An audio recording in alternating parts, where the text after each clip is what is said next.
আহ, সুশীল সমাজের অন্যতম প্রতিনিধি ফরহাদ মজার, উনি দুদিন আগেই বলেছেন রেজিম চেঞ্জ করেছে যুক্তরাষ্ট্র, তারাই ক্ষমতায়।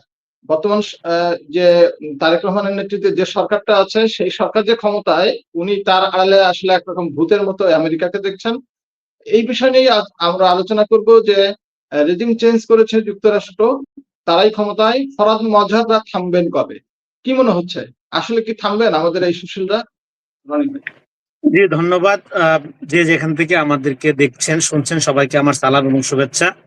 আমি বিগত 10-15 বছর যাবৎ এই ব্যক্তি সম্পর্কে জাতিকে সতর্ক করে আসছি এবং আমার বাণী চিরন্তনী যেটা এটা দিয়ে শুরু করবো আজকের আলোচনা, সেটা হলো আমি ফেরাউন দেখিনি, ফরহাদ মজার দেখেছি। আপনি শুরুতে বললেন যে চিন্তক, লেখক, কবি, সাহিত্যিক। হ্যাঁ, আসলে উনি বেসিক্যালি একজন বাটপার টাইপের লোক। কোনো ব্যক্তিকে এভাবে বলতে হয় না, কিন্তু আমার প্রত্যক্ষ অভিজ্ঞতা, আমি একসময় নিজেও ছোটবেলায় তার ওখানে গেছি, তার ওখানে কাজ করছি, তার সাথে আমি বিদেশ ভ্রমণ করেছি। হ্যাঁ, আমি তাকে, আমার ধারণা তার ঘনিষ্ঠ জনরা যেভাবে দেখেন, আমি অন্তত 5-7 বছর 10, হ্যাঁ 5-7 বছর তো হবেই, প্রায় খুবই ঘনিষ্ঠ ভাবে দেখেছি, তার সাথে চলাফেরা করেছি। হ্যাঁ, করে এবং তার লেখা আমি বিপুল ভাবে পড়েছি। সব মিলে আমি এই সিদ্ধান্তে উপনীত হয়েছি যে সে বেসিক্যালি একজন বাটপার। হুম। এবং সে যে একটা যে আপনার ধরেন যে একটা লুঙ্গি নিমা ধুতির যে একটা মানে লেবাস সে ধরছে, এটাও তার বাটপারির অংশ আর কি। তার মধ্যে কোনো মানুষের আত্মা বললে কিছু নাই। হ্যাঁ, এবং আপনার যাই হোক, এটা মানে পার্সোনালি তাকে আমি কিভাবে দেখি না দেখি এটা গুরুত্বপূর্ণ না। হ্যাঁ, যদিও আমি যেগুলো আপনারা জানি বলি, সেগুলো সব বললে এটা হলো আপনার ধরেন যে কি বলবো, যে এটা আপনাদের অনেকের পিলে চমকে যাবে আর কি, একদম মাথা ঘুরে যাবে যে এমন এমন তথ্য আমি জানি তার বিষয়ে। সেগুলো পাবলিকলি বলার বিষয় না, আমার বলার দরকারও নাই। কিন্তু আপনি যে জায়গায় বললেন সে কোনো চিন্তক, কবি, এদেরকে, এটা সবসময় প্রত্যেক সমাজে ছিল। এদেরকে আপনার সক্রেটিস বলতো হলো সোফিস্ট। সোফিস্ট মানে হলো সদ্য চিন্তক, যারা চিন্তার ভান করে, যারা চিন্তার অভিনয় করে। ধরেন এই লোক একসময় রাজকুমারী হাসিনা লিখছে, যে লোক হাসিনাকে রাজকুমারী বলতে পারে, হ্যাঁ, যার পলিটিক্যাল জ্ঞান এই লেভেলের, তার কাছ থেকে আপনি তারে নিয়ে আলোচনা করতে বলছেন, তারে নিয়ে যে আপনি প্রশ্ন করছেন, এই জন্যই আমি বিরক্ত হচ্ছি। তারে নিয়ে তো আলাপ করার কিছু নেই, সে গন কেস। ফরহাদ মজাররা অনেক বাটপারি করছে, অনেক টাউটারি করছে। হ্যাঁ, তার এই যে তার যে এতগুলো এনজিও, 1 ডজনের মতো প্রতিষ্ঠান খুলে বিদেশ থেকে টাকা আনছে, টাকা আইনা সে যে আপনার জায়গায় জায়গায় আপনার নয়া কৃষির নামে খামার খুলে বসছে। রবীন্দ্রনাথের পরে সবচেয়ে বড় জমিদারি তো তার। তার এইগুলো ধরে টান দিলেই তো হয়। তার এই যে বিদেশি ফান্ড আইনা সে যে শত শত হাজার হাজার কোটি টাকার মালিক হয়ে উঠছে, এইটার এইটার এইটা এইটার এইটার আপনার, এটা তো একটা প্রতারণা জনগণের কাছে। সে ফান্ড আইনা সে লিমিটেড কোম্পানির নাম দিয়ে এখন এইগুলো সব নিজস্ব মালিকানা নিয়ে যাচ্ছে বিদেশিদের কাছ থেকে। এই জনগণ, গরিব মানুষকে সহযোগিতা করার জন্য টাকা আইনা, যেটা গেল ভিক্ষার অর্থনীতি যেটাকে বলে বেসিক্যালি। হ্যাঁ, তো এবং সারা জীবন বিপ্লব বিপ্লব করছে, কিন্তু মার্কিন সাম্রাজ্যবাদের টাকা। হ্যাঁ, আমি যখন ছোটবেলায় তার ওখানে গেছি, যাই তার তো সবকিছু দেখছি অ্যাকশন এডের টাকায় কেনা। অ্যাকশন এড কাদের? আমেরিকান টাকা। তো সে যে এখন আমেরিকার ভূত দেখতেছে সব জায়গায়, তার যে উত্থান, তার যে আপনার জীবন জীবিকা সবই আমেরিকান টাকায় করে বলে, তার কথার কোনো ইয়া নেই আমার।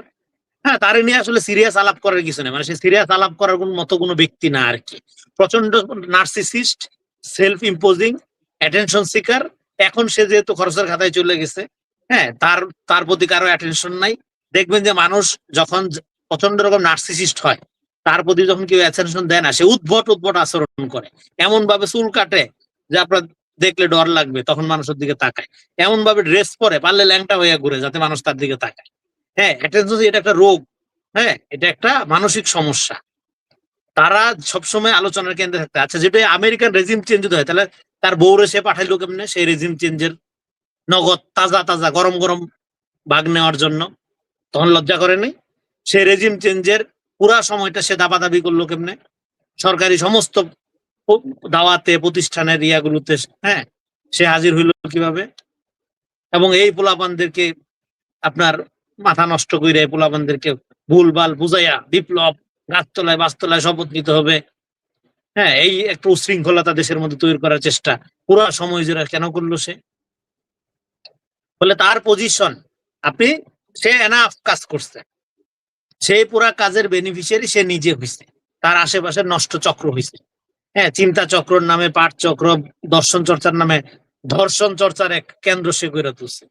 হ্যাঁ, এই অর্চনা রানীর থেকে শুরু করে কত নারীর ইজ্জত যে এখানে নষ্ট হয়েছে, সেই ইতিহাস বললে 2 রাত গল্প করতে হবে। তো যাই হোক, এটা আরেকটা কথা বলি আমি এখানে, বলে সেগুলো ধরেন বাংলাদেশের একটা কথা আমি বলি যে খেলার কুফা হইলো পুটুন্দা ওরফে সাবেক ছাত্রলীগ নেতা আনিসুল হক। আনিসুল হক যে প্রথম আলোর কালাম লেখে, ও যখন যেই দলের সমর্থন করে সেই দলই হারে। আর রাজনীতির কুফা হইলো ফরহাদ মুসা, ও যখন যেই দলের পক্ষে গিয়ে দাঁড়ায়, যেই দলের সাথে ওই দলই ডুবে, ওই দলের কপালে শনি আসছে। হ্যাঁ, এই যে এক সময় সে বিএনপির দিকে ঘেঁষার চেষ্টা করছিল, এই 12-13 সালে দেখছেন বিএনপির যে কি অবস্থা, এবং এই হেফাজতের আলেমদের রক্তকে কেন্দ্র করে হ্যাঁ আপনার ক্ষমতা যাওয়ার একটা দিবা স্বপ্ন তারা দেখছিল। বিএনপি খালেদা জিয়া একটা গুরুত্বপূর্ণ সিদ্ধান্ত নিছে যে বন্ডের কথায় পাড়া দেয়, পাড়া না দিয়া সে বলছে আলেমদের রক্তের উপর দিয়ে আমার ক্ষমতা দরকার। ওই দিন যদি খালেদা জিয়া মুভ করতো, গণহত্যা যেটা হাসিনা চালাইছিল এটা আনলিমিটেড স্কেলে নিয়ে যাইত। তো কিন্তু ফরহাদ মাজারদের এগুলো কোনো সমস্যা ছিল না, তারা একটা লেলিনিস উত্তেজনায় ভোগে সবসময়। হ্যাঁ, তো তারপরে এই এই জন্য আমি বলি যে খেলার কোফা হইলো পুটন্দা আনিসুল হক, আর রাজনীতির কোফা হইলো ফরহাদ মাজার। তারপরে সে জামাতের কাতরে সোয়ার হইলো, জামাতের অবস্থা দেখেন, হাসিনা যাওয়ার আগে নিষিদ্ধ করে গেল। তারপরে গণ অভ্যুত্থানের পরে তো একটা জামাত এনসিবি মিলে যে ককটেল আমরা দেখলাম, চলে বলে কৌশলে ফতেল্লা গোলেন মডেল, বিভিন্ন পকেট করা, 14টা অর্গানাইজেশন করে এক রাজনীতি 14 পকেট। হ্যাঁ, ওই যে কোকাকোলা মডেল আর কি। তো সেটার তো পরিণতি আমরা ফেসবুকে সরকার গঠন করলো তারা, তারপরে নির্বাচনে তো আমরা দেখলামই। এবং তারা বিএনপি কে ডিস্ট্রয় করা, হ্যাঁ বিএনপি সমালোচনা করুক, এটা নিয়ে কোনো সমস্যা নেই, সমালোচনা তারা বিএনপি কে ডিস্ট্রয়, তাদের একমাত্র এনিমি হলো বিএনপি। আজকে তারা ফরহাদ মাজারকে যদি বিএনপি জাস্ট একটু খাতির করে, হ্যাঁ জাস্ট একটু স্পেস দেয়, তার যদি একটু লুটপাটের সুযোগ দেয়, তাহলে সবচেয়ে বেশি বিএনপি বিপ্লবী দল হবে তার কাছে, সবচেয়ে বেশি প্রশংসা শুরু করবে বিএনপি। এগুলো হলো এই লেভেলের বুদ্ধিজীবী। এরা কোনো বুদ্ধিজীবী না, এরা সফিস সদ্য চিন্তক। এবং এদের কারণে ফরহাদ মাজার একা বাংলাদেশের বুদ্ধিভিত্তিক বিকাশের যে ক্ষতিটা করছে এটা আর কেউ করেনি। কারণ সে একটা ক্যাবলা গইরা তুলছে, এক্সট্রিমটি মার্কস, এক্সট্রিমটি লালন, এক্সট্রিমটি ইসলাম, তার মতো করে ইসলাম মিলায় ঘোটা দিয়া এমন এক দর্শন সে বানাইছে যেটার কোনো ফিজিবিলিটি নাই। যেটা নিয়ে আমি বহু ক্রিটিক করছি, বহু লেখছি। তার এই যে ভাব আন্দোলন নামক উইশফুল চিন্তা, যে চিন্তাটা বেসিক্যালি একটা হ্যাডোনিস্টিক শোকবাদ। হ্যাঁ, ভালো খাবো, ভালো থাকবো, সুন্দরী মেয়ে দেখলে, হ্যাঁ এটা লীলার নামে, যাই হোক আমি ভালগার আলোচনা করতে চাই না।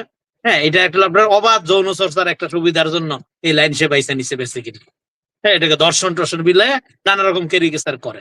এটার সাথে এটার অরিজিনালি যারা করে গ্রামে গঞ্জে, যারা আপনার ধরেন ফকির সাধু, তার সাথে ফরহাদ মাজারের প্রজেক্টের কোনো সম্পর্ক না, পুরাটা এটা ধান্দার জন্য। হ্যাঁ, ব্যক্তিগত এর মধ্যে সে রাজনীতি ঢুকাইছে। হ্যাঁ, সে চলে গেল অর্চনা রানীর আপনার আপনার অ্যাব্রোশন করতে, এটারে সে একটা রাজনৈতিক রূপ দিয়ে দিল, গুম গুম নাটক করলো সে। হাসিনা বার বাইর হয়ে কি বললো যে সরকারের মানে তৎকালীন হাসিনার ভাবমূর্তি ক্ষুণ্ণ করার জন্য কতিপয় লোক আমাকে গুম করেছে। তার মানে কি হাসিনা গুম করে না, হ্যাঁ কতিপয় লোক হাসিনার ভাবমূর্তি, মানে ওটা হাসিনার পক্ষেই পরে। বিবিসিতে ইন্টারভিউ দিচ্ছে আকবর হোসেন নিচ্ছে। হ্যাঁ, আপনার আমার কথা বিশ্বাস করার দরকার নেই, শুই না দেখেন আপনারা, বিবিসিতে এখনো আসছে, সেখানে সে হাসিনার পক্ষে বিবৃতি দিচ্ছিল। ফলে এখন সে যেটা বলছে, আপনি যেটা বললেন যে রেজিম চেঞ্জ, এই কথা হাসিনা বলে নাই, হাসিনা বলে নাই যেটা আমেরিকান ষড়যন্ত্র। তাইলে এই যে এত এত মানুষ জীবন দিল, এই মানুষ আমরা যে আপনার রাস্তায় ছিলাম, ওইসব ফরহাদ মোজার কোথায় ছিল? এই যে বিপ্লব বিপ্লব বইলা ফাল পারলো যে, সে তো হাসপাতালে ছিল। যখন তুমুল গুলাগুলি চলতেছে আমরা গুলির মধ্যে, তখন নিউজ দেখি কি ফরহাদ মাজার মুমূর্ষ দোয়া চেয়েছেন, মুমূর্ষ সে রাজনৈতিক অসুস্থতার ভান করে পড়ে থাকলো, মানে সে আন্দোলনের মধ্যে কোনো কিছুর মধ্যে নাই। হ্যাঁ, সে হাসপাতালে আসছে, এই যে সলচাতুরি চালাকি। হ্যাঁ, যদি হাসিনা টিকা থাকতো তাহলে ফরহাদ মাজার কি হইতো? কিছুই হইতো না, সে তো অসুস্থ, হাসপাতালে পড়ে রয়েছে। যা হওয়ার হইতো আমাদের হইতো, সাধারণ মানুষের যারা আন্দোলনকারী তাদের হইতো। ফলে এটাকে সে যে রেজিম চেঞ্জ বলছে, এটা হাসিনার মডেল, হাসিনার বয়ানটাই সে ফেরত আনতেছে। এবং এখন যেহেতু পদ্মা ব্যারেজ থেকে শুরু করে ভারতের ব্যাপারে এখানে প্রকৃত যে ভারত বিরোধী রাজনীতি, ভারত বিরোধী না বাংলাদেশ পন্থী যে রাজনীতি, এটা যেহেতু শুরু হচ্ছে, এই জন্য এই সমস্ত বাটপার আপনার ফরহাদ মাজারের একটা লিটারারি প্রকল্প কি, এস্থেটিক্স আর্টিস্টিক সেন্স কি, বিজ্ঞানবাদিতা, এখানে ইসলামকে সে ইনকর্পোরেট করে সেকুলারাইজড করতে। সে তো একটা ক্রিটিক্যাল সেকুলার। আর মুসলমানরা তারে ধরে একটু সে লেখায় আরবি ফার্সি শব্দ ব্যবহার করে, আর আপনার হ্যাঁ আপনার হুজুরগা মুসলমান মনে করে আমাদের লোক, আউট এন্ড আউট সে ইসলাম বিরোধী একটা লোক। ইসলাম বিরোধী মানে কি? ইসলাম তো মদিনার ইসলাম বিরোধী। সে তার মতো করে সে দিনে এলাহির মতো একটা ফকির লালন মার্কস এবং আপনার এই যে হ্যাঁ আপনার তার যে ইসলামী ব্যাখ্যা এটা মিলে একটা ধর্ম বানাই ফেলছে সে তো বাংলার ইসলাম বইলা নদিয়ার ইসলাম বইলা সে যে প্রকল্প হাজির করে এটা দিনে ইলাহি আকবরের মতো আর এক নয়া ধর্ম। হ্যাঁ, এটার সাথে ইসলামের কোনো সম্পর্ক নাই, সেই অর্থে তাকে ইসলাম বিরোধীও বলা যায়। তো এরকম একটা লোককে আপনারা গুরুত্ব দিয়ে আলাপ করে, তার তো কোনো গুরুত্ব নেই। এই যে তার যে সে যে একটা উস্কুল কথা বললো, একটা গাঁজাখুরি কথা বললো, এটা সমস্ত মিডিয়া যে ধরলো, এটা কারা কেন ধরছে আমরা বুঝি না। এটা কোন দেশের কারা কারা কারা এগুলো চালাচ্ছে এখন? এখানে আমেরিকার তো জামাতের সাথে আমেরিকার সম্পর্ক সবচেয়ে ভালো। আমি টকশোতে বহুবার বলছি, নির্বাচনের আগে প্রিয় বক্তা আমির হামজা, যার কাছে আমরা প্রচন্ড কৃতজ্ঞ, রাশমিকা মান্দানাকে আমি চিনছি তার মাধ্যমে। হ্যাঁ, রাশমিকা মান্দানার অ্যাম্বাসেডর বলা উচিত তাকে বাংলাদেশে। সেই প্রিয় বক্তা আমির হামজা কি বলছিল, যে আমেরিকাও চায় জামাত ক্ষমতায় আসুক। তো রেজিম চেঞ্জ যদি হয় সেটা তো তাহলে জামাত জিজ্ঞেস করতে হবে তার পিয়ারে আসে কেন। এবং এই যে আজকে মাজারে হামলা হচ্ছে, আমি এক পোস্ট ছোট্ট করে বিভিন্ন প্রসঙ্গে আলাপ করে ফেলি। মাজারে হামলা হচ্ছে, এখানে নিরপেক্ষ মুনাফিক দলগুলোর সম্পৃক্ততা পাওয়া যাচ্ছে, নিউজগুলোতে বলা হচ্ছে, কিন্তু তারা অস্বীকার করতেছে। এবং এই ভণ্ড ফরাদ মজার বা এই টাইপের নব্য সুশীল, যেটাকে আমরা সুশীল মুনাফিক নাম দিছি, এরা গিয়ে দাঁড়াচ্ছে এখন কাদের পক্ষে, কাদের পাশে?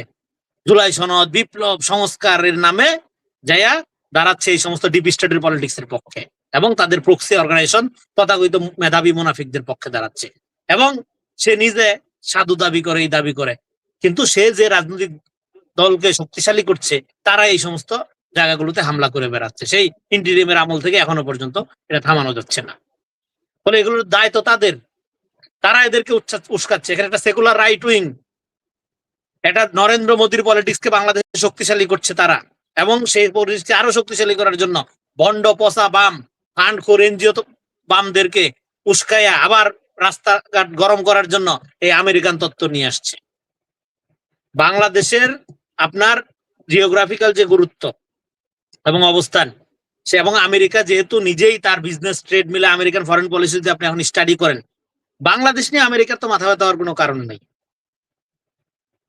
বাংলাদেশ আমেরিকাকে কি অফার করতে পারবে? আমরা বরং আমেরিকার আমাদের বাজার রপ্তানি গার্মেন্টস পণ্যের একটা বড় বাজার আমেরিকায়। আমরা আমাদের কাছ থেকে আমেরিকার কি জিনিসটা দরকার, যেটা না হইলে আমেরিকা একদম মুখ থুবড়ে পড়বে? কি দরকার? সো এটা মানে এগুলো খুবই রেটরিক্যাল কথাবার্তা। আর এতগুলো মানুষ জীবন দিল ই হইলো, আর সে এটা বলতেছে, এবং তার কথাবার্তা তো কোনো স্থিরই নাই। একটা লোকের পজিশন সকালে বিকালে যখন চেঞ্জ হয়, সে নিজের চিন্তক দাবি করে কেমনে? প্রথমত এগুলো তো মাথার সমস্যা, তো মাথা ঠিক আছে কিনা এটা চিন্তা করা দরকার আমাদের। এগুলো সদ্য চিন্তক, সোফিস্ট, এদের নানা রকম গিমিক, তাদের এই যে বেশভূষা, একটা একটা ভং দইরা তরুণ পোলাপানদেরকে বিভ্রান্ত করে সে যুগের পর যুগ ধরে বাংলাদেশে কোনো স্বাধীন চিন্তার বিকাশ হইতে দেয়নি। এবং আপনি যদি তার সাথে মিশে নিয়ে করেন, সে করবে জ্ঞানের শেষ কথাটা সে বলবে, ওখানে সবাই যাবে জি হুজুর করতে, কোনো ক্রিটিক সে অ্যালাউ করে না। এই যে আপনি তারা যদি ক্রিটিক করেন, সে বলবো না, আপনি ক্রিটিক করতে পারেন না তাকে, আপনি অরাজনৈতিক। তার রাজনীতি, সে প্রচন্ড রকম একটা ফ্যাসিস্ট মানসিকতার লোক। শুধু যদি খালি তারেক রহমান তাকে গুরুত্ব দিত, তাহলে সে প্রশংসা করে একেবারে তার লুঙ্গি ভিজাই ফেলাইতো প্রশংসা করতে করতে। যেহেতু তার ভণ্ডামি উদাম হয়ে গেছে, এবং খালেদা জিয়া ভদ্র মহিলা ছিল, দেশের জ্ঞান গুণে যারাই ছিল, এগুলো যতই তার ক্ষতি করুক কি করুক, সবাইকে সে রেসপেক্টফুল স্পেস দিত। তো সেই জন্য দেখবেন যে খালেদা জিয়ার প্রতি একটা ইয়ে আছে সবারই, কিন্তু তারেক রহমান তো ভণ্ডদের স্পেস দিচ্ছে না, চাটুকার তো তার দরকার নাই। ফলে এখন তারা ওই ব্লকে গেছে, যারা চায় যে এখানে বাংলাদেশে একটা অস্থিতিশীলতা তৈরি হোক, এবং এরা প্রকারান্তরে ভারত বিরোধী ভারতীয় রাজনীতি করছে। এখানে জামাত যত শক্তিশালী হবে, আওয়ামী লীগ তত শক্তিশালী হবে, এটা কে না জানে? এখানে মুসলিম জাতীয়তাবাদ যত শক্তিশালী হবে, নরেন্দ্র মোদীর বিজেপি তত ইয়া হবে। এবং এখানে ফরাদ মজারদের পলিটিক্সের নগদ রেজাল্ট, তারা যে পলিটিক্সটা করতেছিল, সেই নগদ রেজাল্ট পশ্চিমবঙ্গের নির্বাচনে তো আমরা দেখলামই। এই রাজনীতি তো ফরাদ মজাররা করতেছিল এতদিন ধরে, এবং এই ইলেকশনের মধ্যে দিয়ে এই রাজনীতির অবসান হইল। এই জন্য এদের মাথা নষ্ট হয়ে গেছে, মাথা ঠিক নেই।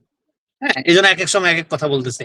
এগুলো কোনো চিন্তক না, কারণ কোনো চিন্তকের পজিশন সকাল বিকাল চেঞ্জ করতে হয় না।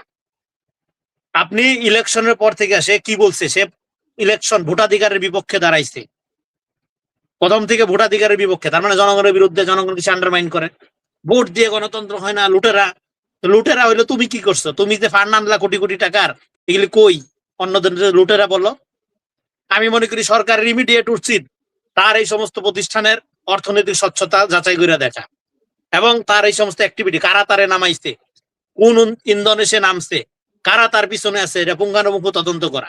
আমি সেই শাহবাগের আমলে সলিমুল্লাহ খানের মতো বলবো না সরকার উচিত তারে গ্রেফতার করা, নো, তাকে গ্রেফতার, তারে চিল্লাচিল্লি করতে দেন। সে চিল্লাচিল্লি করে যেরকম খরচের খাতায় চলে গেছে আরো যাইতে দেন, অসুবিধা নেই। হ্যাঁ, সে সারাদিন চিল্লাক, অসুবিধা নেই। হ্যাঁ, তার অ্যারেস্ট করা, তার নিরাপত্তা দেন, তার অ্যারেস্ট করার দরকার নাই, কিচ্ছু করার দরকার নাই। জাস্ট তার অর্থনৈতিক উৎসটা কি? হ্যাঁ, সে যে নাচে, তেলটা কই থেকে আসে, কিসের তেলে সে নাচে, এরকম ফাল যে পারে, সেই অর্থ এই অডিট গুলো ঠিক মতো করেন, একদম ঠান্ডা হয়ে যাবে। এই সবগুলো করাপ্ট, সবগুলো corrupt, emotionally corrupt, intellectually corrupt, personally corrupt. এরা জাতি ত্রাণ করতে সাইজা বসে আছে। বাংলাদেশের প্রধান সমস্যা হইলো এই সমস্ত তথাকথিত, হ্যাঁ, শিক্ষিত নামদারি অশিক্ষিত বাটপার। ফরহাদ মোজাহির আউট এন্ড অশিক্ষিত লোক, যে নিজেকে সেরা মনে করে, নিজেকে একমাত্র জ্ঞানী মনে করে, তার মতো অশিক্ষিত দুনিয়াতে আর নাই। এরকম একটা অশিক্ষিত লোক বুদ্ধিজীবী দার্শনিক সাইজা ঘুরে বেড়াচ্ছে বাংলাদেশে। এই দেশের উন্নতি কিভাবে হবে? এই দেশের জ্ঞান বিজ্ঞানের বিকাশ কিভাবে হবে? এবং যার সাথে কোনো ইন্টারাকশন করা যায় না, সে কোনো ইন্টারাকশন করবে না, সে তার মতো করে বানিয়ে দিয়ে যাবে, উল্টাপাল্টা স্কুল কথাবার্তা বলে যাবে, ওগুলো মেনে নিতে হবে মানুষের, আমাদের। এবং তার দরবারে যেগুলো যায় ওগুলো তার চেয়ে আরো নিকৃষ্ট। কোন রকম কোনো কাণ্ড জ্ঞান নাই, নিজে চিন্তা করবে না, নিজে পড়বে না। ফরহাদ মোজার একটা জ্ঞান নাজিল করছে, হ্যাঁ, ওইটা দিয়েই হাজির করুন। ফরহাদ মোজার হইলো একটা, তার যে পড়াশোনাটা এটাও বিক্ষিপ্ত। সে যে হেগেল হেগেল বলে, হ্যাঁ, হেগেলের সে যে মেকানিক্যাল রিডিংটা দিছে, মোকাবেলা বইটা যদি আপনি পড়েন, নাউজুবিল্লাহ, তার কোন রকম কোন আন্ডারস্ট্যান্ডিং আছে? সারা দুনিয়াতে হেগেল স্কলারশিপ কোন জায়গায় চলে গেছে? আর এই বই বাংলা ভাষায় লিখে আসে, এমন ভাব যে হেগেলকে বাংলায় আমি চর্চা করছি, মানে সিরা ফেলছে। হাজার হাজার লাখ লাখ বই লেখা হয়েছে হেগেলের উপরে। তা তুই যদি এত বড় দার্শনিক হস, তোর দিল্লিতে পাত্তা দে না কেন, বুঝে না কেন? ইংরেজিতে লিখতে পারো তুমি। মানে সে নিজের বান্ধবী, নিজের কোরআন, এখানে একটা বিশাল আন্তর্জাতিক দার্শনিক হয়ে গেছে। কই, সারা দুনিয়াতে তো আমরা যাই কথাবার্তা বলি, কেউ তো তোমার রেফার করে না। তুমি যদি রিয়েলি দার্শনিক হইতো ওরকম কাজ করতা, হ্যাঁ, সারা দুনিয়া বাদ দিলাম, দিল্লিতে তো তোমার কলকাতায় তার নিজের কিছু লোকজন বানাই নিছে। হ্যাঁ, সে তো আবার ওই যে লালনপন্থী হওয়ার কারণে শ্রী চৈতন্য, সে তো বেসিক্যালি হিন্দুয়ানি ধারার লোক। হিন্দু সংস্কার আন্দোলন যেটা, ওইটাই সে অ্যাডাপ্ট করছে এখানে। তার যে মেথোডোলজি, তার যে এপিস্টেমোলজি বা জ্ঞান তত্ত্ব, এটা তো হিন্দু সংস্কারবাদী জ্ঞান তত্ত্ব।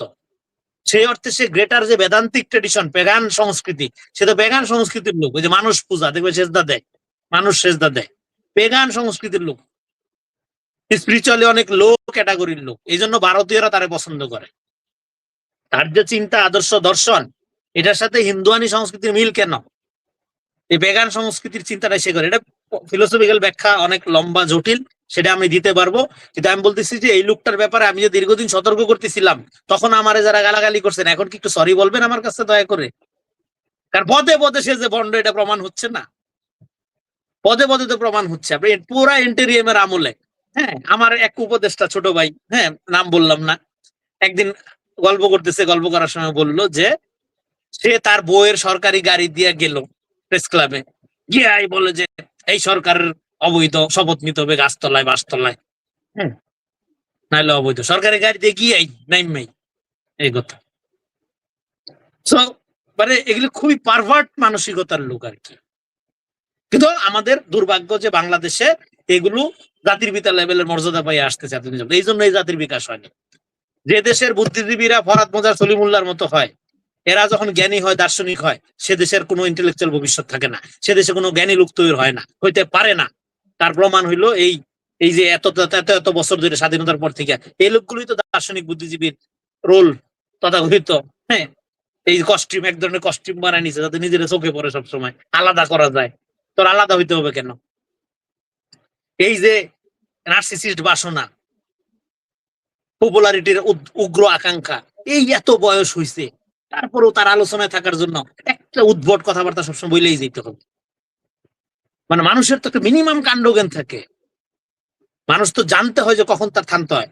বাংলাদেশে ফরহাদ মোজার, সলিমুল্লাহ খান, সৈয়দ শামসুল হক সহ এই পুরা এন্টার জ্ঞান তত্ত্ব, এইটা এই নির্বাচনের মধ্য দিয়ে পরাজিত হয়েছে। 12 তারিখের নির্বাচন, তারা তারা এখানে গণতান্ত্রিক প্রসেসের বিরুদ্ধে একটা উইসফুল রাজনীতি এখানে ছলে বলে কৌশলে এনজিও প্রজাতন্ত্রী সরকার এবং এই মেধাবী মুনাফিকদের হাতে রাইখা একটা রাজনীতি করার চেষ্টা করছিল। এই ধারা পরাজিত হয়েছে। এখন বাংলাদেশে নতুন করে এখানে স্বাধীন চিন্তার নতুন তরুণদের আগায় আসতে হবে, দায়িত্ব নিতে হবে। হ্যাঁ, এই সমস্ত ভণ্ডদের দিন শেষ। 12 তারিখের ইলেকশনের মধ্য দিয়ে বাংলাদেশে গণতান্ত্রিক সরকারি ব্যবস্থাপনার যাত্রার মধ্য দিয়ে মানুষের ভোটাধিকার মানে প্রতিষ্ঠিত হওয়ার মধ্য দিয়ে তাদের যে ষড়যন্ত্র তত্ত্ব, তাদের যে ডিপ স্টেটের পলিটিক্স, এটা পরাজিত হয়েছে। ফলে এরা এখন পরাজিত শক্তি। আওয়ামী লীগের এন্টার বুদ্ধিজীবীরা যেরকম পরাজিত হয়েছিল, একইভাবে এন্টেরিয়ামের আমলের যে তথাকথিত নিরপেক্ষ বুদ্ধিজীবী শক্তিও পরাজিত হয়েছে। এখন গণতন্ত্রপন্থী, বাংলাদেশপন্থী নতুন দার্শনিকতা, বুদ্ধিজীবিতা, সংস্কৃতি বিকাশের সুযোগ। এদেরকে এরাও প্রাসঙ্গিক, এদের নিয়ে আর আলোচনা করার দরকার নেই, আরো প্রশ্ন করেন না এগুলি নিয়ে। অন্য আল্লাহ হাফেজ। আমরা দেশের বাইরে একটু যেতে চাই। আপনি দেখলেন যে সম্প্রতি চীন সফর করেছেন ট্রাম্প, এবং এইটা নিয়ে ভারত ওদিকে একটু কড়া নজর রেখেছে, এবং কেউ কেউ বিশ্লেষণ করছেন যে আমেরিকায় ভারত এবং চীনের সাথে বাংলাদেশের সম্পর্কটা একটা জটিল মেরুতে গিয়ে দাঁড়াচ্ছে, এবং বাংলাদেশ যদি তাদের পররাষ্ট্র নীতিতে একটা ভারসাম্যপূর্ণ বুদ্ধিদীপ্ত অবস্থান না নিতে পারে, তাহলে বাংলাদেশ আসলে ক্ষতিগ্রস্ত হতে পারে। কারণ এখানে বাংলাদেশে চীনের স্বার্থ আছে, ইন্ডিয়ার স্বার্থ আছে, আমেরিকার স্বার্থ তো আছেই। আপনি আগের আলোচনায় যেমন বলছিলেন যে আমেরিকা আসলে এখানে কি পেতে চায়। আসলে ভূ রাজনৈতিক দিক থেকে অনেকেই বলেন যে বঙ্গোপসাগরের আশপাশে তারা আসলে কোনো না কোনো ভাবে একটা ঘাঁটি করতে চায়, চীন এবং ভারতকে মানে নিয়ন্ত্রণে রাখার জন্য। আর আরেকটা আলোচনা আছে যে ভারতের কিছু অংশ এবং বাংলাদেশের পার্বত্য অংশ এবং মায়ানমারের কিছু অংশ নিয়ে একটা নতুন রাষ্ট্রের কাঠামো গড়ারও পরিকল্পনা ডিপ স্টেটের অনেকদিন থেকে আছে। ফলে আমেরিকা এখানে তাদের উপস্থিতি বাড়াতে চায়। সার্বিকভাবে এইরকম একটা জটিল ভূ রাজনৈতিক অবস্থায় বাংলাদেশের বিশেষ করে এই বর্তমান সরকারের কোন ধরনের ভূমিকা নেওয়া দরকার বলে আপনি মনে করেন, বা কি ধরনের ঝুঁকি বাংলাদেশের আছে? খুবই গুরুত্বপূর্ণ একটা প্রশ্ন তুলেছেন। দেখেন, প্রথমে আমি কতগুলো মিথ বা যেগুলো বলে যে গালগপ্প, এগুলো আমি একটু রেসপন্স করি। যেমন ধরেন, বলা হয় যে বাংলাদেশ যদি সাপোজ ধরেন বাংলাদেশ যদি আমেরিকার দিকে ঝুঁকে তাহলে চীন রাগ করবে, তাই না? চীন মানে চীন শত্রু হয়ে যাবে, তখন আমাদের ব্যবসা বাণিজ্য ক্ষতিগ্রস্ত হবে, এই সেই। আচ্ছা, সাউথ এশিয়াতে চীনের সবচেয়ে বড় মিত্রকে পাকিস্তান। পাকিস্তানকে চায়না কি বলে? চায়না বলে যে আওয়ার ইসরায়েল। মানে আমেরিকার জন্য মিডল ইস্টে যেরকম ইসরায়েল, এশিয়াতে চায়নার জন্য পাকিস্তান হলো এরকম। এবং একটা নিউক্লিয়ার ওয়েপনালাইজড স্টেট, বুঝলেন? এইবার আমেরিকার সাথে সাউথ এশিয়াতে সবচেয়ে ভালো সম্পর্ক কার? এই যে ইরান যুদ্ধ, এই যুদ্ধে মুরব্বীর ভূমিকা, বিচারকের ভূমিকা পালন করলো কে? পাকিস্তান। তো তাহলে আমরা যেভাবে চিন্তা করি যে চায়নার ঘনিষ্ঠ মানে আমেরিকার শত্রু, আমেরিকা এইভাবে চিন্তা করে না। যদি করতো তাহলে পাকিস্তানের সাথে এঙ্গেজমেন্টের এই লেভেলে এঙ্গেজমেন্টে পাকিস্তান মানে আমেরিকা থাকতো না। ফলে আমরা যেরকম বাইনারি আকারে দেখি পররাষ্ট্রনীতিকে, যে আপনি চায়নার সাথে সম্পর্ক ভালো মানে আমেরিকার শত্রু, আমেরিকার সাথে ভালো সম্পর্ক মানে চায়নার শত্রু, আসলে গ্লোবাল ডিপ্লোমেসি এইভাবে ফাংশন করে না। গ্লোবাল ডিপ্লোমেসির মধ্যে এটা কি বলেছে, গ্লোবাল একটা হারমোনি আছে, এই হারমোনির মধ্যে দিয়ে ফাংশন করে। সেই হারমোনিটার মধ্যে বাংলাদেশ এখন একটা সুইটেবল অবস্থায় আছে। কারণ হইলো শুধু বাংলাদেশ না, গ্লোবালি নরেন্দ্র মোদীর হিন্দুত্ববাদী প্যারাডাইম, যেটা আপনার রাম মাধবের বইটই যদি পড়েন, এন্টার পররাষ্ট্রনীতিতে ইন্ডিয়া ধরা খাচ্ছে। এই যে ধরেন ইরান ইসরায়েল যুদ্ধ, এই যুদ্ধে পাকিস্তানের এই রোলের পরে ভারতের লোকজন দেখেন টেলিভিশনে মাথা ফাটাচ্ছে, একদম চিৎকার করতেছে তাদের ব্যর্থতা। সারা দুনিয়াতে ভারতের কোনো খাওয়া নাই। আর বাংলাদেশে তো ভারতের পররাষ্ট্রনীতি 5 তারিখে পরাজিত হয়েছে, সশস্ত্র ভাবে পরাজিত হয়েছে, শুধু কূটনৈতিক ভাবে না, গণঅভ্যুত্থানের মধ্যে দিয়ে পরাজিত হয়েছে। তার মানে গ্লোবালি এবং সাউথ এবং তাদের এই যে হিন্দুত্ববাদী ইয়ার কারণে কানাডার সাথে তাদের সম্পর্ক দেখেন, আমেরিকার সাথে তাদের সম্পর্ক দেখেন, এই গুপ্ত হত্যা এগুলোর কারণে, আপনার শিখদের হত্যার কারণে, এটা আপনার গ্লোবালি ইন্ডিয়ান ডিপ্লোমেসি সব জায়গায় আসলে বাস খাচ্ছে, এটা ডিক্লাইনিং। কারণ তাদের যে আরএসএস এর যে আপনার ওই যে হিন্দুত্ববাদী প্যারাডাইম, যেটা রাম মাধবরা যেভাবে লিখছে, দুনিয়া ওই প্যারাডাইম অনুযায়ী ফাংশন করে না। এটা একটা উইশফুল চিন্তা। তো ফলে তাদের আইডিয়ার কারণে তারা পিছিয়ে যাচ্ছে, এবং তারা প্রথমে এই আইডিয়ার কারণে যে ধরনের পররাষ্ট্রনীতি চিন্তা করে, সেই পররাষ্ট্রনীতি দিয়া, হ্যাঁ, ইসরায়েল ছাড়া দুনিয়াতে আর কোনো দেশ চলে না। তো ইসরায়েলের অবস্থা তো আমরা জানি, সারা পৃথিবীতে একটা, হ্যাঁ, আপনার আতঙ্কের নাম, একটা ঘৃণার নাম। হ্যাঁ, মানুষ তাদেরকে একটা মানবতার শত্রু হিসাবেই তো জানে। তো ফলে সেখানে বাংলাদেশের এখানে, হ্যাঁ, আমেরিকার সাথে আমাদের ট্রেড বলেন, অন্যান্য জায়গা থেকে বলেন, একটা খুবই ভালো সম্পর্ক কিন্তু আগের থেকে ছিল। বিশেষ করে বাংলাদেশ সেনাবাহিনীর ডেভেলপমেন্টে কিন্তু আমেরিকার অনেক ভূমিকা আছে, অবদান আছে। জিয়া রহমানের আমলে, হ্যাঁ, আপনার সেনাবাহিনীর উন্নয়নের ক্ষেত্রে আমেরিকার এখানে ট্রেনিং এর ব্যাপার, আমাদের সেনাবাহিনীর ট্রেনিংটা এত উন্নত কেন? আমরা তো একটা গ্লোবাল লেভেলের, হ্যাঁ, সেনাবাহিনী কিন্তু গঠন করতে সক্ষম। হ্যাঁ, এটার নানা সীমাবদ্ধতার মধ্যেও সক্ষম। কারণ হলো এটা ফ্রম দ্য ভেরি বিগিনিং, অন্তত জিয়া রহমানের আমল থেকে আমেরিকার সাথে একটা ভালো কোঅপারেশন আমাদের আছে। এই কারণে এইবার সাউথ এশিয়াতে যেহেতু ইন্ডিয়ান পররাষ্ট্রনীতি পরাজিত হচ্ছে, তাহলে এখানে আবার ইন্ডিয়া চায়নার শত্রুতা আমরা এটা সবাই জানি। তো সেক্ষেত্রে এই কতগুলো জায়গায় আমেরিকা এবং চায়নার ইন্টারেস্ট কমন ইন্টারেস্ট গ্রো করছে। সেখানে শুধু মারা খাচ্ছে আসলে ইন্ডিয়া এককভাবে। তো যেখানে ইন্ডিয়া এককভাবে মারা খাচ্ছে, তার প্রমাণ কি? আমাদের পদ্মা ব্যারেজ,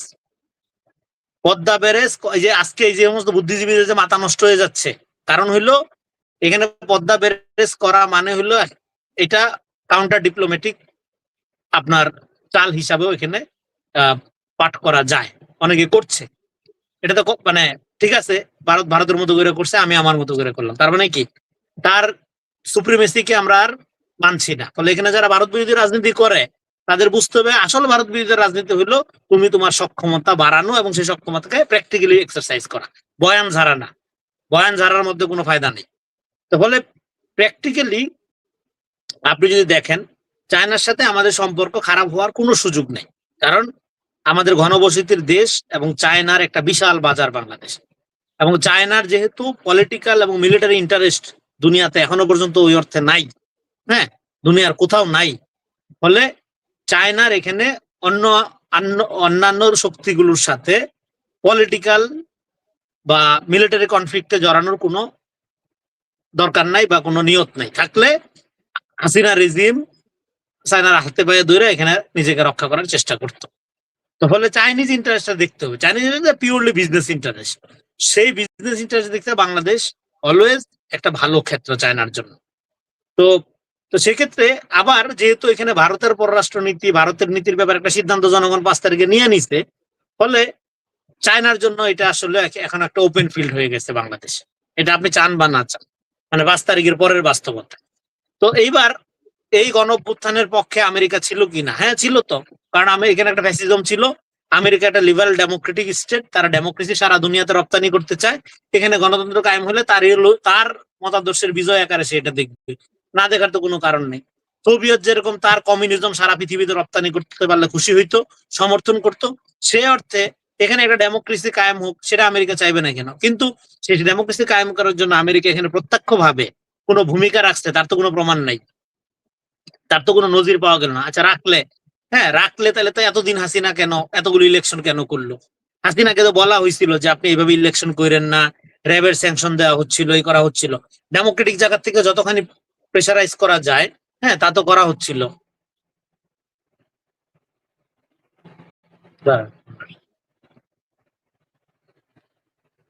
তো গণতান্ত্রিক ভাবে যতখানি চাপ প্রয়োগ করা সম্ভব তা কিন্তু করা হচ্ছিল, কিন্তু হাসিনা তো কোনো কিছু তো মানে নেই।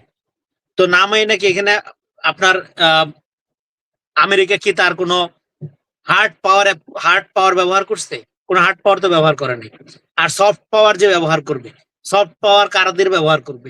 আমেরিকার যারা সফট পাওয়ার সবই তো আওয়ামীপন্থী, মানে সুশীল সমাজ যেগুলো, এনজিও সমাজ যেটা, আমেরিকার ফান্ডেড যেগুলো, হ্যাঁ, ফরাদ মাজারের মতো যেগুলো, সবই তো হয় পলিটিক্যালি আওয়ামীপন্থী অথবা কালচারালি আওয়ামীপন্থী।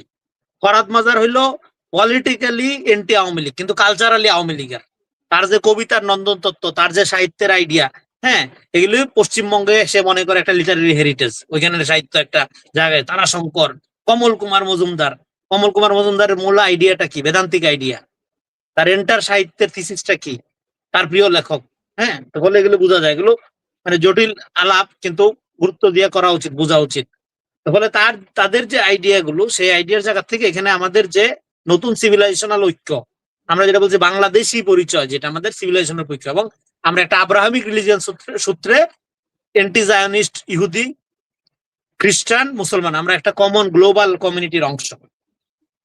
আমরা কেন এরকম একটা ইন্ডিক পেগান সংস্কৃতি বা পেগান সভ্যতার দাসত্ব করতে যাব? আমাদের সিভিলাইজেশনের রুট অনেক লম্বা, অনেক পুরানা। সে আদি মেসোপটেমিয়া সিভিলাইজেশন থেকে আমাদের রুট আমরা কল করতে পারি। সেটা কেন আমরা একটা বেদান্তিক জুলুম করবো? ফরাদ মজার আমাদের এদিকে ঢুকাইতে চায়। ফলে দার্শনিক ভাবে আমাদের পরাধীন করে রাখতে চায় এই সমস্ত লোকগুলো। তো এই জন্য যাই হোক, যে আলাপে ছিলাম, তাহলে পররাষ্ট্রনীতির এই ক্ষেত্রে যেটা আমরা মনে করছি যে হ্যাঁ, যেহেতু এখানে ইন্ডিয়া একটা ব্যাকফুটে চলে গেছে, সেক্ষেত্রে চায়না, আমেরিকা, বাংলাদেশ, পাকিস্তান মিলে এখানে একটা নতুন প্যারাডাইম শিফট ঘটতে যাচ্ছে, এবং সেই প্যারাডাইম শিফটিং এ বাংলাদেশের জন্য খুব একটা রিস্ক আমি দেখি না। হ্যাঁ, তবে বাংলাদেশকে অবশ্যই কেয়ারফুলি, আপনি যেটা বলেন, কেয়ারফুলি ডিল করতে হবে, এবং এখানে বাংলাদেশের স্বার্থ, ডেফিনেটলি আমাদের পররাষ্ট্রনীতি, জিয়াউর রহমানের পররাষ্ট্রনীতি, সবার আগে বাংলাদেশের স্বার্থকে আমরা ধরে রেখে ডিল করব। পদ্মা ব্যারেজ আমরা করব, কারণ এটা আমাদের পানি ধরে রাখতে হবে ভাই। পদ্মা ব্যারেজের করতে 35 কোটি টাকা লাগতেছে। হ্যাঁ, এটা নিয়ে আমি আরো ডিটেল স্টাডি করব, আরো ডিটেল পরে কথা বলবো। আপাতত যতটুকু দেখলাম, সেচ, কৃষি, ইকোলজি মিলাইয়া আমাদের বাৎসরিক 8,000 কোটি টাকা এটা থেকে আয় হবে। মানে 8,000 কোটি টাকার সুবিধা আপনি পাবেন, কিন্তু আপনার খরচ হচ্ছে 35,000 কোটি টাকা। তো তার মধ্যে হিউজ প্রজেক্ট, হিউজ উপকারে আসবে আমাদের। যদি 8,000 টাকা বাৎসরিক ভাবে উপকার হয়, তাহলে এটা তো অনেক লম্বা সময় ধরে আমাদের এটা ইয়া করবে। তার মানে আমাদের এটা পুরা আমাদের ওই বেল্টের পুরা কৃষি অর্থনীতিকে একটা চাঙা চাঙা করে ফেলতে পারে, তাই না? হিউজ তো 8,000 কোটি টাকা বছরে। তো এই যে, এজন্য আমি বলবো যে আমাদের এখন যেটা দরকার, সবাইকে একটা ক্রিটিক্যাল অবস্থা থেকে চোখ কান খোলা রেখা দেখতে হবে। যারা এই ধরনের ন্যারেটিভ তৈরি করে, ভুয়া প্রপাগান্ডা ছড়ায়, হ্যাঁ, ভুয়া আপনার আবেগ উস্কে দিতে চায়, হ্যাঁ, আপনার এন্টি ইন্ডিয়ানো হওয়ার দরকার নাই, এন্টি আমেরিকানো হওয়ার দরকার নাই, হ্যাঁ, আবার প্রো আমেরিকানো হওয়ার দরকার নাই, প্রো ইন্ডিয়ানো হওয়ার দরকার নেই। আপনি প্রো বাংলাদেশি হন, এবং ফরাদ মাজাররা প্রো বাংলাদেশি না, তারা হইলো প্রো ধান্দা। হ্যাঁ, আপনি সে যেখানে সুবিধা পাবে সেখানে সে তার পক্ষে যায় নাচবে। এরা সবসময়ই আপনার প্রো ইস্টাবলিশমেন্ট ছিল, এন্টি পিপল ছিল, in the name of people. হ্যাঁ, বিপ্লব করে সারা জীবন এই ফান্ডের টাকা খাইয়া নিজেদের এই জায়গায় নিয়ে গেছে। এই সমস্ত ভণ্ডদেরকে আগামী দিনে, এবং রাজনীতির আরেকটা কথা বলি যে গোলাম মাওলা Roni model, Farhad মোজার model, বুদ্ধিজীবিতার model, এগুলোর থেকে আমাদের বাইরে হইতে হবে। হ্যাঁ, transparent position is matter. Position, অতীতের পজিশন, ব্যাংক ব্যালেন্স, এগুলো দেখে লোকজনের বিচার করবেন। হ্যাঁ, মিষ্টি কথা বললে মাথায় তুলে নাচার দরকার নেই, আমার কথা এরকম অন্ধভাবে শেখার দরকার নেই। ক্রিটিক্যালি দেখবেন, এবং তার অতীত, বর্তমান, এগুলো দেখে হিসাব নিকাশ করে একটা বলে ব্যক্তিকে সেলিব্রিটি বানাবেন। স্টুপিড পিপলকে সেলিব্রিটি বানাবেন না, বানায় দেশ ও জাতির ক্ষতি করবেন না। জি, শেষ পার্টে চলে আসুন। তো শেষ পার্টে আমার জানার বিষয় হচ্ছে যে আপনি গত সপ্তাহে আমাদের সাথেই বলেছিলেন যে তার আগের দিনই আপনি আমাদের প্রধানমন্ত্রীর লাঞ্চ আমন্ত্রণে তার সঙ্গে সময় কাটিয়েছেন। ইতিমধ্যে একটা চ্যানেলে আপনি কথা বলেছেন এই বিষয়ে। আমাদের দর্শকদের যদি বলতে চান যে প্রধানমন্ত্রীর সঙ্গে আপনার সময়টুকু কেমন কাটলো এবং কি আলোচনা হলো? প্রধানমন্ত্রীর সাথে সময়টা মানে যত লম্বা সময় কাটাই মনে হয় অল্পই হইল। তারপর ওনার ব্যস্ততার কারণে আমি সবসময় আমি নিজের থেকেই মানে চলে আসি, মানে হয়তো ব্যস্ত থাকে, কিন্তু উনি আলাপে বসলে দেখা যায় যে আলাপ লম্বা হয়ে যায়। এই জন্য আমি মানে ব্যস্ততা দেখে অন্যদের আশেপাশের লোকজন উসখুস করে বারবার আসি, হয় শিডিউল বুঝি যে শিডিউল জমে যাচ্ছে, তখন আমি নিজে ছোট করে ফেলি। অনেক বিষয় নিয়ে আলাপ হয়েছে, এবং সেই আলাপের মধ্যে একটা গুরুত্বপূর্ণ আলাপের কথা আমি বলতে পারি। খাবার দাবার এগুলো নিয়ে তো আমি বলছি আগে যে আপনার ধরেন আমাকে যখন বলা হলো দুপুরে খেতে হবে, আমি বললাম ঠিক আছে, অসুবিধা নেই, আমি খাইয়ে আসতে পারি, আপনারা তো ডিমের তরকারি ডাল খান, অসুবিধা নেই। আমি না, আপনি খাইয়ে আসছেন না। পরে যাই দেখে আমার জন্য খাবারের ভালো আয়োজন। হ্যাঁ, পাবদা মাছ ছিল, ডাল ছিল, কাঁকরোল তরকারি ছিল, ভালো ডেজার্ট ছিল। হ্যাঁ, ভালোই।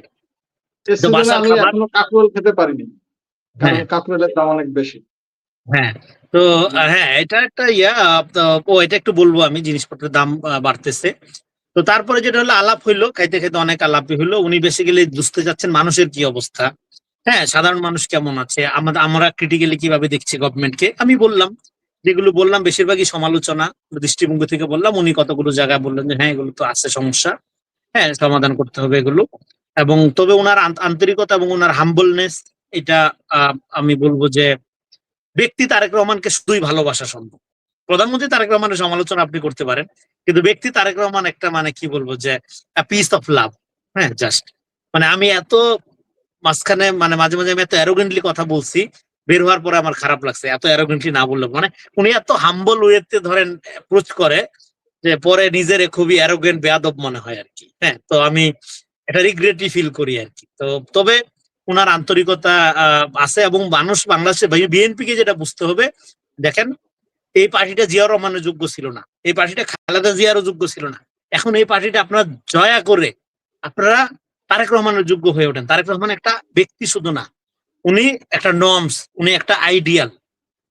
উনাকে ফলো করেন, উনার মিতব্যয়িতা ফলো করেন, উনার জনগণের প্রতি কমিটমেন্ট ফলো করেন, উনার আচরণ ফলো করেন, উনার আইন পালন করার অবিডিয়েন্স ফলো করেন। এবং উনি আপনাদের কাছ থেকে প্রশংসা, হ্যাঁ, কমপ্লিমেন্ট এগুলো চায় না। উনি আপনার সাথে এঙ্গেজমেন্ট চায়, আপনারা এঙ্গেজ হন।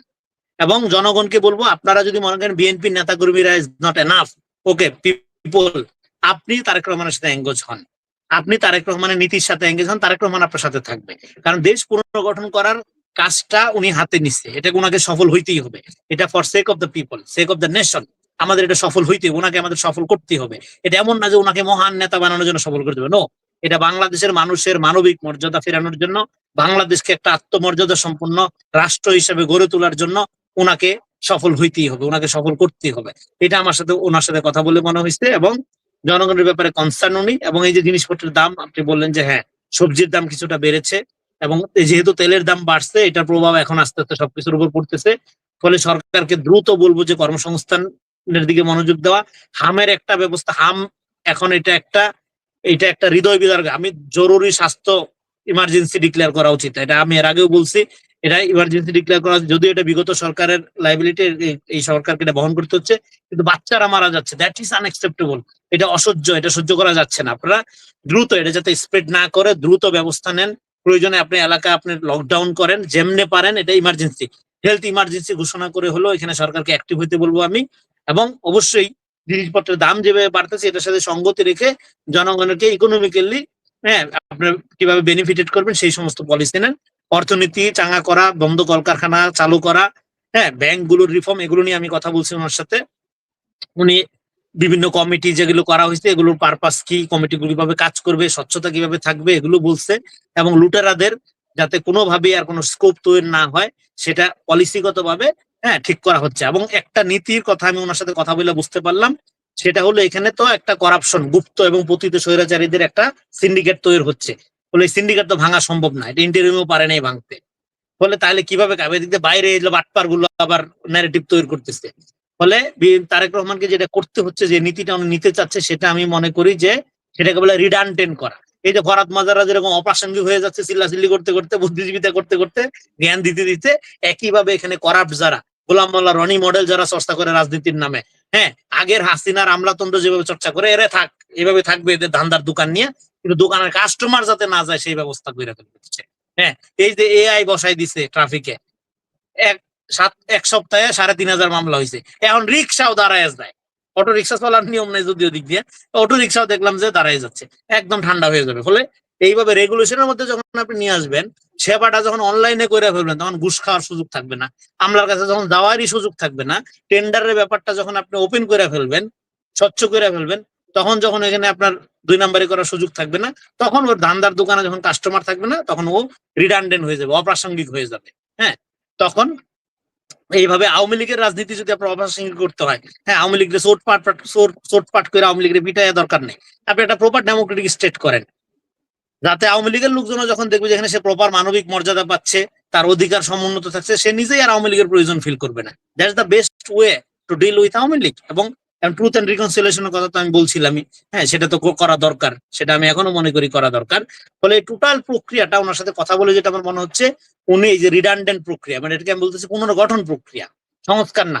সংস্কার মানে হলো আগে এটা আওয়ামী লীগ দখল করছে, এখন আমি দখল করবো যেহেতু আমি মেধাবী।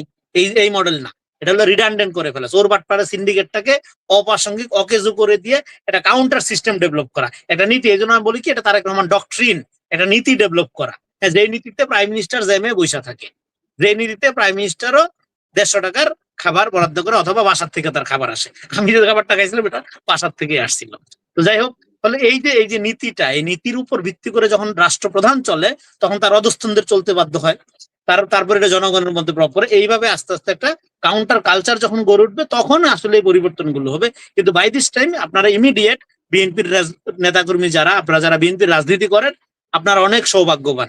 সৌভাগ্যবান মানে এই অর্থে যে বিএনপির রাজনীতি করা আমার কাছে হলো বাংলাদেশের জার্সি পরে খেলে না, হ্যাঁ, মুশফিকুর রহিম মাহমুদুল্লাহ ওই টাইপের ব্যাপার। মানে দেশ পুনর্গঠনের সৈনিক আপনারা। আপনারা জিয়া রহমানের রাজনীতি করেন, হ্যাঁ, যেটা একটা মোরাল স্ট্যান্ডার্ড অনেক হাই, অনেক হাই। ফলে আপনারা ভ্যানগার্ড হিসাবে, এই জন্য বললাম যে বিএনপির এখন একটাই দল, সমস্ত দল মিলে স্বেচ্ছাসেবক দল।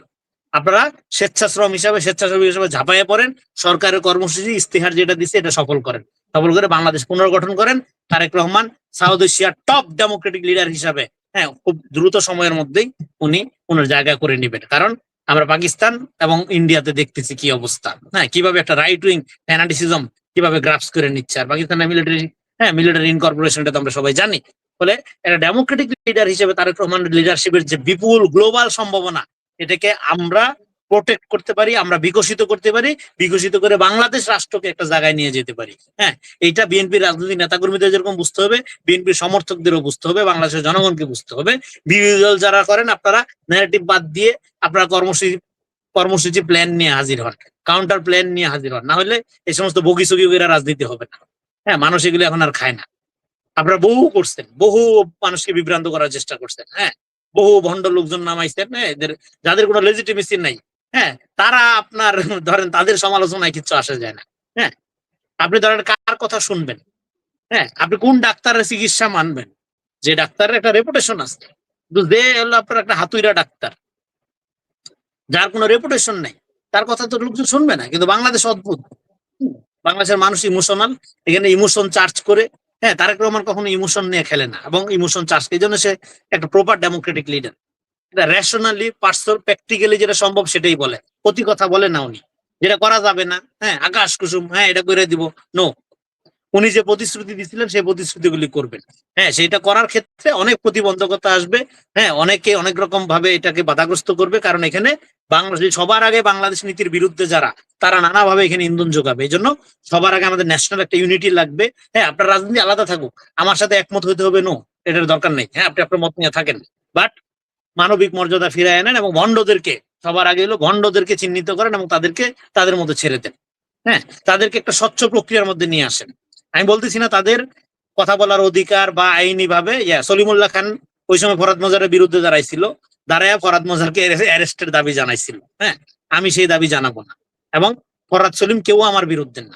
কিন্তু এরা হলো বাংলাদেশ চর্চিত যে জিনিসটি আমার ফেসবুকে দেখা যাচ্ছে, সেটি হচ্ছে কারিনা কায়সার নামে এক ভদ্র মহিলা, তিনি আইসিইউতে ভর্তি হয়েছেন এবং তাকে বলা হচ্ছে কন্টেন্ট ক্রিয়েটর। আমার আসলে বয়সও বলেন বা রুচিরও ব্যাপার যদি বলেন, তাহলে ছাত্রীদের ভিডিও নর্মালি আমার কখনো দেখা হয় না, আলতু ফালতু জিনিসপত্র খুব কম দেখা হয়, ফলে তার ব্লগ সম্পর্কে আমার আইডিয়া নাই।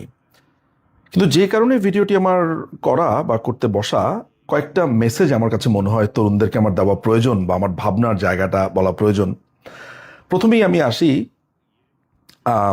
কারিনার বাবাকে নিয়ে, কায়সার হামিদ। আপনারা অনেকেই জানেন না যে কায়সার হামিদ একই সাথে দুটো প্যারালাল সংসার করে। তার প্রথম স্ত্রী, যাকে আপনারা গণভবনের ব্যাগ এবং চিরুনি চুরি করতে দেখেছেন, সেই মহিলা, আপনারা নিশ্চয়ই সেই ভিডিওটি এরই মধ্যে দেখেছেন, ফলে আর আমি বলছি না। 5ই আগস্টের পরে তিনি চুরি করেছেন গণভবনে গিয়ে, তিনি নাকি কোনো একটা স্কুলের শিক্ষিকা। কায়সার হামিদের আরেকটা সংসার আছে শ্যামলীতে, আমি এটার বিস্তারিত দিচ্ছি না। তো এবার যখন 2024-এর যখন 7ই জানুয়ারির ইলেকশন হলো, তখন তার যে দ্বিতীয় স্ত্রী ভাবিকে আমি খুব পছন্দ করি। উনি একজন অসম্ভব ভালো মানুষ আমার কাছে মনে হয়েছে। আমাদের একেবারেই প্রতিবেশী, কায়সার হামিদ আমাদের বাসার পাশেই সংসার পেতেছে, সেকেন্ড সংসারটা। এবং ওনার ওই সংসারে যে ছেলেটা আছে, ছেলেটার নাম বরঞ্চ না বলি না, বলার প্রয়োজন আমি দেখি না। ওই ছেলেটারও আমি সাক্ষাৎকার নিয়েছিলাম, কারণ সেও ভোট দিতে এসেছিল, তার এটা প্রথম ভোট ছিল এবং সে বাংলাদেশ আওয়ামী লীগকেই ভোট দিয়েছিল। সেদিন সে বলেছিল তার ভোটের কথা, তার প্রথম ভোটের কথা বা whatever. Kaiser Hamid parallelly দুটো সংসার করে, দুটো জায়গাতেই তার টাকা স্পেন্ড হয়। এর আগে MLM ব্যবসা করে অসংখ্য মানুষকে ফতুর করেছে, সহায় সম্বলহীন করেছে এবং তাকে 2012 সালে বা 19 সালে সম্ভবত গ্রেফতারও হতে হয়েছিল, আমি যদ্দূর যদি ভুল না করে থাকি। কায়সার হামিদকে আমি এর আগে থেকেও চিনি, একভাবে তো চিনি, তিনি বাংলাদেশের one of the best defender ছিলেন। আপনারা যারা জানেন না, তিনি মোহামেডানে খেলতেন, পরে মনে হয় মুক্তিযুদ্ধ সংসদে গেছেন মনে হয়, বাট তিনি কিন্তু খুবই ভালো ফুটবল খেলতেন, খুব ভালো ডিফেন্ডার ছিলেন এবং হালি হালি গোল খেয়ে আসতেন, এটাও সত্যি কথা। বাট বাংলাদেশের যে অ্যাভারেজ হাইট বা উচ্চতা, শক্তি, তার জায়গা থেকে কায়সার হামিদ অনন্য ছিল। রেসিডেন্সিয়াল মডেল স্কুলে মোহামেডান প্র্যাকটিস করত। হামিদ সাহেব যদি এই ভিডিওটা দেখেন মনে করতে পারবেন 90-এর দশকের শুরুর দিকের ঘটনা বা মাঝামাঝি সময়ের ঘটনা। আমাদের স্কুলে তিনি তখন মোহামেডান তখন আসতো, ওই যে লাডি বাবা লোলা, বোডে বাবা লোলা, সত্যজিৎ রায় রূপু, আরমান, তারপর হচ্ছে আফজাল, তারপর হচ্ছে আলফাজ, আরমান মিয়া, আলফাজ। ওই সময়টাতে আমাদের বড় মাঠটা রেসিডেন্সিয়ালের ওই মসজিদের সামনের যেই বড় মাঠটা, বিশাল মাঠটাতে তারা প্র্যাকটিস করতো মোহামেডান। তো আমি তখন, আমরা স্কুলের পরপরই আমরা গিয়ে দাঁড়া থাকতাম, খেলা দেখতাম, মোহামেডানের প্র্যাকটিস দেখতাম। আসলে এটা তো প্র্যাকটিস হিসেবে তারা লিজ নিয়েছিল, ভাড়া নিয়েছিল। আমার মনে আছে আমাদের আরেক বড় ভাই সেখানে খেলতে আসতেন, আমাদের রিপ্পি ভাইও তো গত হয়েছেন। যাই হোক, স্মৃতির মন্থন বাদ দেই, সেটা হচ্ছে যে কায়সার হামিদকে আমরা এভাবেই চিনি। 5ই অগাস্টের পরে কায়সার হামিদের যে এই চুরি দেখতে গিয়েছিলাম, যে গণভবনের প্রিন্টার চুরি করেছে, ল্যাপটপ চুরি করেছে, তার ওয়াইফ ব্যাগ চুরি করেছে, কারিনা তার পাশেই দাঁড়িয়েছিল। এখন একটা গণভবনের চুন্নি, সে আইসিইউতে ভর্তি হলে তাকে কি আমি অভিসম্পাত করব? আমি নিশ্চিত, আমি যদি আজকে বলি যে ও মরে যাক, তরুণরা এটা পছন্দ করবে না। তরুণরা বলবে যে নিজুম ভাই, আপনাকে একটা রিজনেবল মানুষ মনে করি, চূড়ান্ত শত্রুকেও মৃত্যুর জন্য আপনি আহ্বান করতে পারেন না। না, আমি আপনাদের সাথে একমত। আমি আমার চূড়ান্ত শত্রুর মৃত্যুর জন্য বলতে পারি না যে ও মরে যাক, আমি করব না। এটা যেমন একদিকে আমার দলের ক্ষতি, দলের ইমেজের ক্ষতি, মানুষ আমাদেরকে খারাপভাবেই ভাববে। আমি চাই কারিনা সুস্থ হয়ে যাক, কারিনা দীর্ঘ সময় বেঁচে থাকুক। একদিন আমরা এই দেশকে আবার আলোকিত করব, ক্ষমতায় আসব। সেদিন যদি কারিনা কোনো ধরনের অন্যায় করে থাকে, কারিনার সেদিন বিচার হবে, তার মায়ের বিচার হবে, তার বাবার বিচার হবে, কারণ তারা চুরি করেছিল। কিন্তু কারিনা মরে যাক, এটা আমি চাই না। তবে অবাক লাগছে যে এরা এখন অর্থের জন্য মানুষের কাছে আবেদন করছে, চাচ্ছে।